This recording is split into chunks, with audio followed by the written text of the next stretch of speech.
aron siya makasabot sa iyang kinabuhi. Karon, unsa man to? So gingharian to.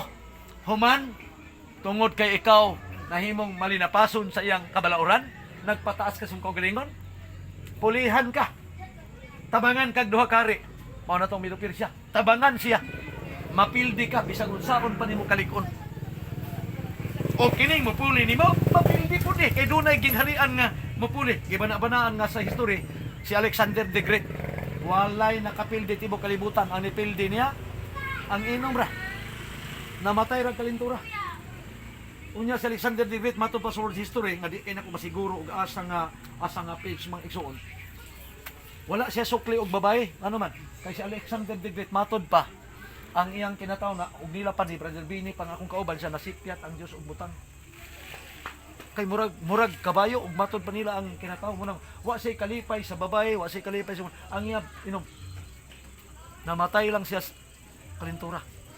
Walay gingharian nga midaog niya. Mo nang ang Dios kay nagplastar bisan unsa nimo kagahi. Patay gid ka. Napulihan na po diri. Yan na po ibakal na ni puli.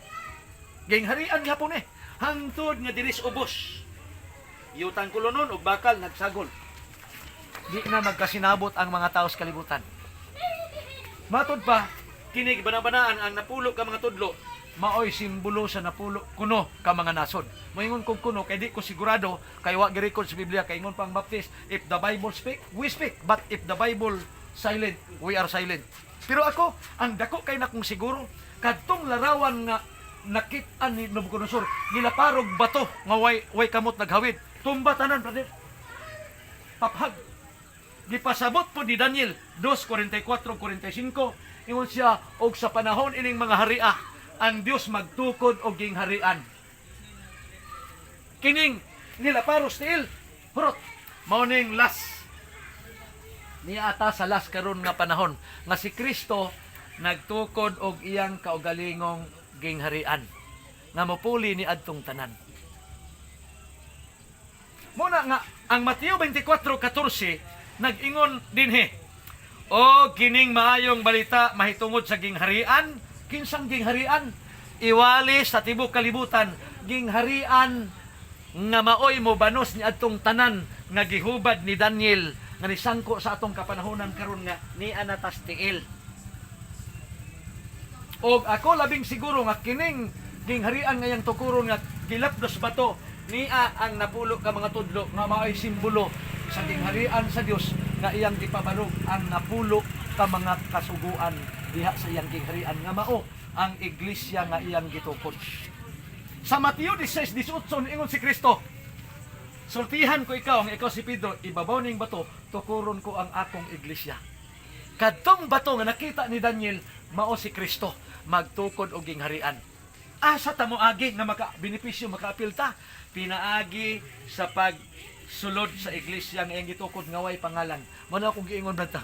Bisag unsaog debate naniguang na ko ining ministry, walay ni daog nga nagpamatuod sa Mateo 16:18 nga mao'y pangalan sa ilang iglesia. Nga naman, dili pangalan mao'y gipadako dinhi. Pag ingon ni Kristo nga ibabaw ining bato, nagpasapot nga gitukod diha sa bato. Kay kadtong bato nga nilapdo sa tiil sa larawan, bato nga kabubuton sa atong langit ng amahan sister.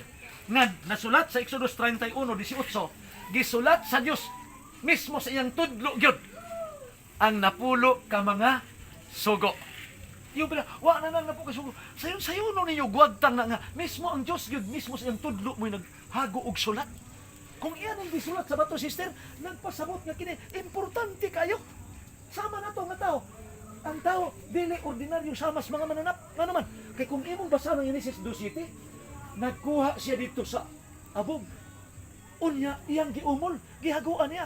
While ang mananap, gisultiran niya, panggawas ni sila. Pero kitang tao, giumol gud niya brother. Gihulma, pagkahuman, gihuipan sa buho sa ilong sa gininhawa. Og ang tao nahimong kalag nga may kinabuhi. That is composition. Muna nga, ang iyang sugo nga gisulat dito sa bato, gisulat pod niya brother ta, para pod sa tao. Kinsay nakarelate ini? Si Haring Solomon, ang malamon nga hari. Ecclesiastes 12:13.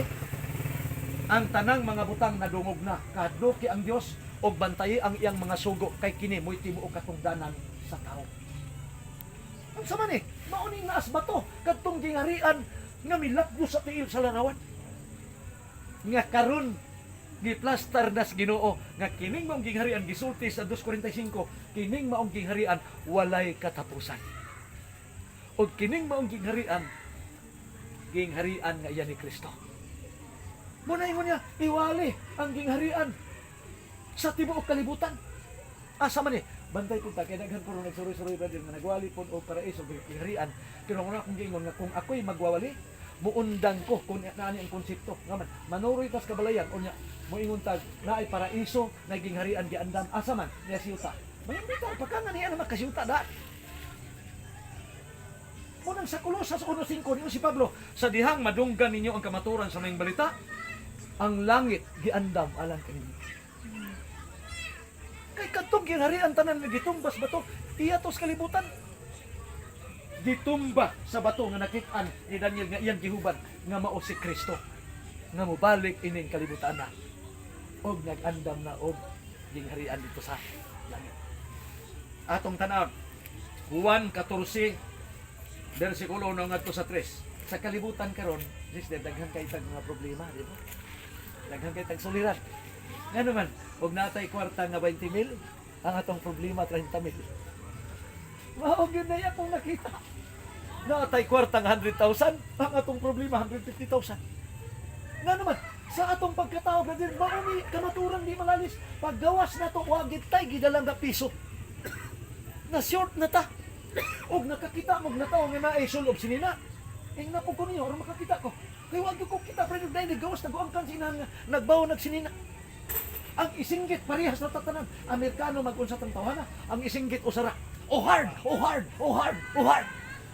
Basta di mo hilak ang bata igawas patay na. Mabitong mananabang sa bukid, di mo tingog. Tuwaron. Kayo. Oh, pikpiko ng lubot. Aron mo gawas tong buwan. Bitayon siya, aron makatingog. Kaya di na mo tingog, patay na.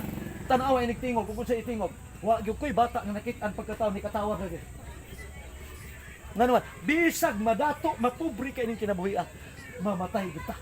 Muna nga si Pedro, sa unang Pedro 3:17 siya, mas maayo nga mag-antos nga nag-alagad sa Ginoo kaysa nag-antos nga mag-alagad sa Ginoo.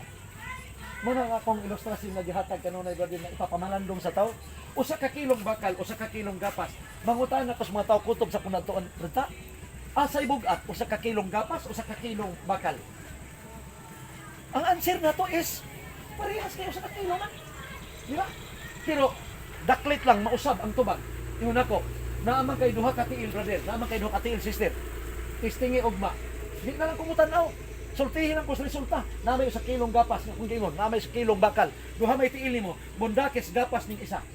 Bundakes bakal ning isa. Di ba mausab ang imong answer? Ang sabi, mauramang patayag, di ta mo alagad o mo alagad, correct, mauramang pataya. Nabitaw mo yung nga nung lagi sa sulpulan, grami maamping sa lawas, di man mo inom, di man manuwa ko, patay man lagi, nag-una masako ah. O ayaw, pag una-una nga, ni una siyang kamatay, nga ikaw di ka mamatay. Kay kitang tanan parihas agad mamatay. Munang giwalihan ta, aron makabaton tang kinawig dayon didto sa gingharian nga giandam ni Kristo, nga wa ni katapusan. Kay katong mga sakop sa Babylonia, hurot mo itong pamatay naman. Isulong mo ito, gitabangan. Di, los no, nagkanam los no. Hangtod nga dunay gingharian nga walay katapusan nga mauang kang Kristo. Naaman tayo mga problema. Ingon din eh, saad ni Kristo. Kay siya may nagbuhat ini. Nga ikawali ni gingharian kay dito niya, mao ni, wala na yung mga problema dito. Kasi karon mo